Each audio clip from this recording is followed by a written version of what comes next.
사랑하는 연인들의 날 발렌타인데이가 다가와서 준비해봤습니다. 성 발렌타인데이의 학살.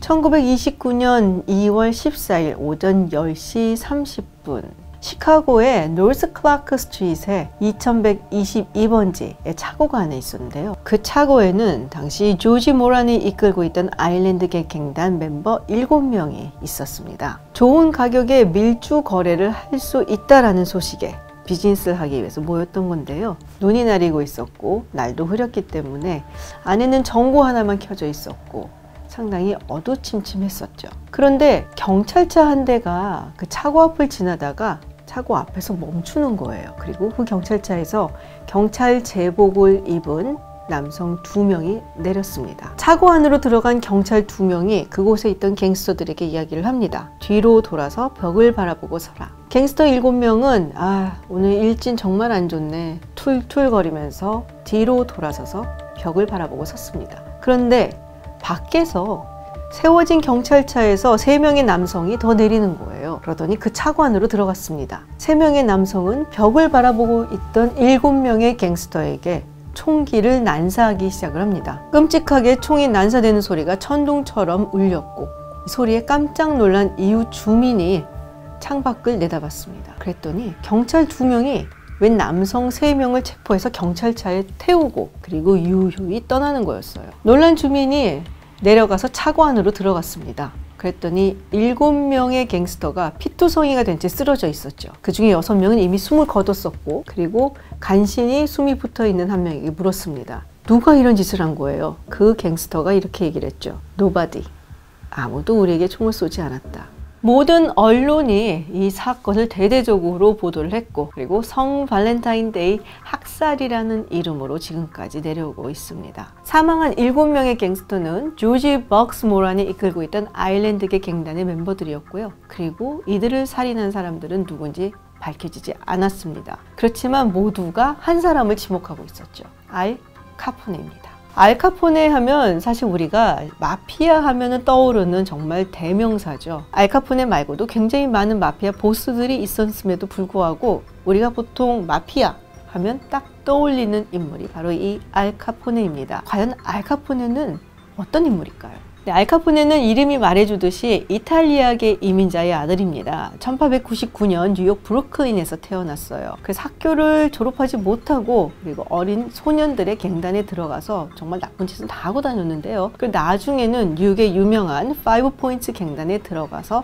활약을 하게 됩니다. 그러다가 1919년에 경찰에게 쫓기게 되면서 뉴욕에서 시카고로 본거지를 옮기게 됩니다. 그리고 시카고에서 그 전부터 뉴욕에서 친분이 있었고 서로 신뢰를 쌓아왔었던 쟈니 토리오 밑에 들어가서 일을 하게 되는데요. 그래서 그때 토리오 카포네 조직이라고 이야기를 하고 금방 그의 오른팔이 되면서 이른바 넘버 2가 됩니다. 1925년 토리오가 은퇴를 하면서 자연히 이 토리오와 카포네의 조직은 카포네의 손에 들어가게 되고요. 그리고 이 조직을 시카고 아웃핏이라고 부릅니다. 당시 시카고에는 이 시카고 아웃핏 말고도 다른 조직들이 있었는데요. 대표적으로 아일랜드계를 중심으로 한 갱단 그룹이 있었죠. 오베니언, 하이미 와이스, 드루치, 그리고 조지 벅스 모란으로 이어지는 계보를 가진 갱단 그룹이었는데요. 당연히 알 카포네의 시카고 아웃핏하고는 라이벌 관계였습니다. 시카고 아웃핏은 시카고 남쪽 지역의 주로 구역을 관리를 하고 있었고요.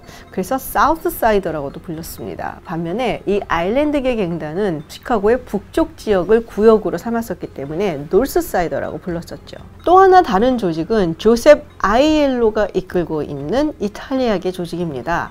같은 이탈리아계인데 왜 서로 파가 다를까? 라고 생각하실 수 있는데요. 조셉 아이엘로는 시칠리아에서 온 사람이었어요. 그리고 알 카포네는 나폴리 출신입니다. 사실 지금 이탈리아에는 아직까지도 4대 범죄 조직이 있다고 하죠. 시칠리아를 중심으로 한 코사 노스트라가 굉장히 잘 알려져 있는데 나폴리를 중심으로 한 범죄 조직도 굉장히 잘 알려져 있습니다. 그 이름이 카모라라고 해요. 근데 이 카모라가 사실은 제일 오래된 조직이라고 하더라고요. 그래서 약 17세기에 처음 만들어졌다라는 이야기가 남아 있고요. 사이즈로만 보자면은 가장 큰 범죄 조직이다라고 이야기를 합니다. 우리도 사실 지역마다 약간 조직들이 다르잖아요. 마찬가지로 이탈리아도 지역마다 조직이 좀 다른 거죠. 미국에 건너온 이탈리아계 이민자들의 마피아 조직은 주로 시칠리아계를 중심으로 해서 확장이 되었죠. 특히 뭐 뉴욕 같은 경우, 디트로이트 같은 경우는 시칠리아계 이탈리아인들이 마피아 조직을 확장을 하고 거의 장악을 하기 시작을 했었고요. 가장 유명한 게 뉴욕의 카스텔라마레 패밀리가 있죠. 시카고 같은 경우는 나폴리 출신인 알카포네가 장악을 하고 있었는데요.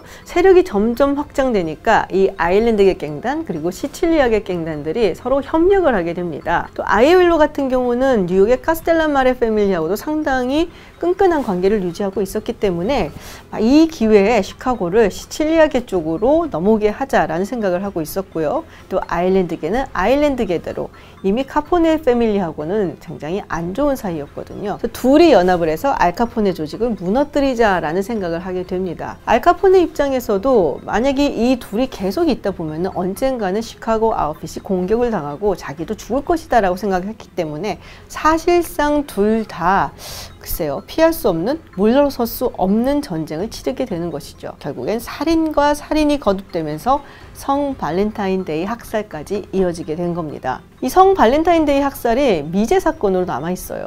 결국엔 범인이 누군지 모르고 우리가 남겨놨던 얘기인데요. 그럼에도 불구하고 모든 사람들이 알카포네를 지목을 하고 있죠. 근데 당시에 알카포네는 플로리다에서 휴양 중이었다고 해요. 그래서 그거를 알리바이로 삼아서 본인은 수사망에서 벗어났다고 하는데 뭐 그렇다고 하더라도 이건 분명히 알카포네가 꾸민 짓이다 라고 이야기를 하고 있고요. 그 잔혹성이라든지 끔찍함이라든지 혹은 대담함으로 미루어 보건대 이것은 알카포네가 저지른 일에 틀림이 없다라면서 조지 모란이 치를 떨었다고 합니다. 어쨌든 이 사건으로 인해서 알카포네는 시카고 아웃핏이 시카고를 장악했다라는 것을 만천하에 보여주게 되었고 또 얼마나 자기네들이 공포스러운 존재인지를 또 확인시켜 주었죠. 그런데 예상치 못한 결과가 생기게 된 거예요. 일이 이쯤 되니까 시카고 시민들이 정말로 화가 난 겁니다. 그렇잖아도 지금 갱단 때문에 살인사건이 너무 많고 사망자 수도 전국에서 가장 많은데 해도 너무하지 않냐. 원성이 자자해진 거죠. 그래서 시카고의 범죄위원회에서도 시카고나 혹은 일리노이 주 차원에선 도저히 해결이 안 되겠다 라고 생각을 하고 연방정부의 도움을 청하게 됩니다. 그래서 연방정부에서 개입을 하게 되죠. 여기서부터 여러분 잘 아시는 영화 언터처블스가 시작이 되는 겁니다. 연방정부에서 특별수사팀을 보냈는데요. 이 팀장의 이름이 엘리엇 네스입니다. 자, 영화 언터처블에서 케빈 코스너가 맡았던 역할이죠. 근데 이 엘리엇 네스가 지금의 FBI라고 할 수 있는 연방수사국의 수사원이었어요. 그러다가 재무부 소속으로 옮겨가서 거기서 금주법과 관련된 수사들을 하기 시작을 합니다. 왜 재무부가 이 범죄 조직과 관련된 것에 관여를 하게 되는 걸까요? 네, 여기에는 1927년에 있었던 연방대법원 판결이 있습니다. 당시에 맨리 설리반이라는 사우스캐롤라이나의 밀주업자를 연방정부의 법무부가 기소를 합니다. 제목은 뭐냐? 이 사람이 밀주를 하면서 벌어들인 불법적인 수익이 있는데 이것에 대해서 제대로 세금을 내지 않았다. 그렇기 때문에 탈세 혐의가 있다라는 겁니다. 밀주는 금지된 행위이기 때문에 거기서 얻어들이는 수익을 공개를 할 수가 없고 사실상 세금을 안 내왔죠. 근데 연방정부의 논리는 밀주는 금지된 것이고 그리고 법을 어긴 행위일 뿐만 아니라 거기서 얻어들이는 수익에 대해서도 세금을 내야 된다는 겁니다. 그래서 위법적인 행위를 통해서 얻은 수익에 대한 세금은 물론이거니와 또 뇌물에 대해서도 세금을 내야 된다. 그렇지 않으면 탈세 혐의가 적용된다는 상당히 신박한 논리를 적용한 거예요. 천재인데? 1927년 판결에서 연방대법원이 연방정부의 손을 들어줍니다. 결국 이게 탈세이기 때문에 이 사람은 기소가 되죠. 근데 이게 사실은 이 설리반이라는 사람을 조정한 게 아니라 사실은 알카포네를 염두에 두고 한 기소였다라는 얘기도 있어요. 만약에 이 기소에서 연방정부가 승리를 하고 연방대법원에서 판례를 남겨주게 된다면 이게 나중에 알카포네를 잡는데 상당히 유용하게 쓸 것이라고 생각을 했다라는 거죠. 시카고나 일리노이주의 검찰청이 모두 알카포네에 의해서 매수가 됐다라고 생각을 해서인지 이 엘리엇 네스는 자기 팀을 자기 손으로 꾸렸다고 해요. 그래서 백그라운드 체크를 정말 철저하게 하고 알카포네의 손이 닿지 않은, 정말 조직범죄단의 손이 닿지 않는 사람들을 추려내서 10명이 조금 넘는 팀을 꾸려서 시카고로 왔습니다. 그래서 영화를 보시면 이 엘리엇 네스가 쫓아다닌 곳이 뭐 살인 현장이 아니라 사실은 이 밀주를 하는 현장이에요. 그래서 이 밀주 루트를 쫓아간다든지 뭐 공급 라인을 쫓아간다든지 거기서 밀주를 하고 있다는 증거를 잡아내서 알카포네를 탈세 혐의로 기소를 하려고 했었던 거였죠. 재밌는 거는 이 팀원에도 숀 커넬리가 맡은 역할은 아일랜드계 형사고, 그리고 앤디 가르시아가 맡았던 역할은 이탈리아계 경찰입니다. 그래서 이게 사실상 그 당시에 이민사회 이야기, 또 아일랜드계 갱, 그리고 이탈리아계 갱, 이 이야기를 조금 상징적으로 넣은 것이 아닌가라는 생각도 좀 했어요.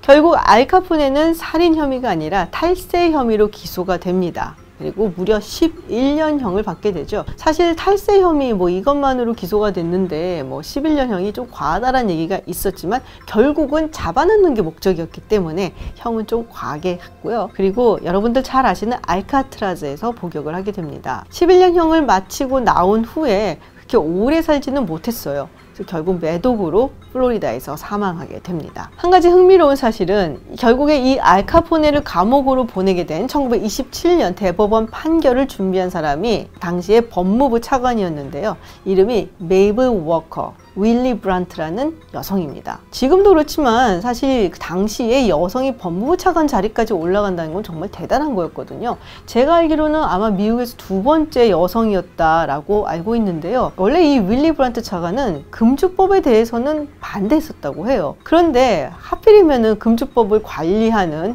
그런 소속으로 들어가게 돼서 어쨌든 자기가 맡은 바 임무는 굉장히 적극적으로 그리고 또 공격적으로 했다고 합니다. 이 밀주를 중심으로 해서 이 조직범죄단들이 활기를 치니까 이걸 어떻게 해야지 박살을 낼 수 있을까 막 고민을 하다가 결국에는 신박한 논리를 짜낸 거죠. 탈세로 기소를 하자. 그래서 그게 성공적으로 먹혀들었고 알카포네가 여기에 걸려들게 된 것이죠. 따지고 보면 알카포네가 시카고 아웃핏을 장악했던 기간은 한 6년 정도 됩니다.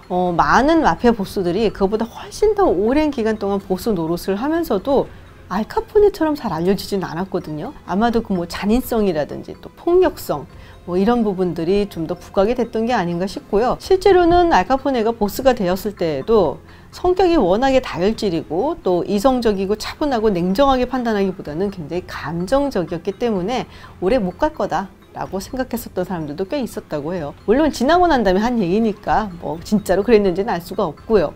그리고 또 하나 알카포네가 이렇게 언론의 스포트라이트 받는 것을 그렇게 좋아했다고 해요. 요새 우리말로 하자면은 일종의 관종이었던 것이죠. 영화에서도 보시다시피 이 알카포네 역을 맡았던 로버트 니로가 기자들에게 막 이야기를 한 장면들이 있습니다. 뭐 여유롭게 막 농담도 하고. 근데 실제로 알카포네가 그런 것을 상당히 즐겼다고 해요.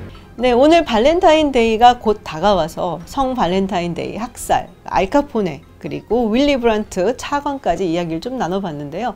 사실 이 학살 사건으로 인해서 알카포네가 결국에는 잡혀 들어가게 된 거지만 또 하나의 굉장히 또 중요한 결과물을 낳습니다. 바로 총기 규제예요. 다음 편에서는 이 총기에 대해서 한번 이야기를 해보도록 하겠습니다. 다음 영상에서 뵙겠습니다.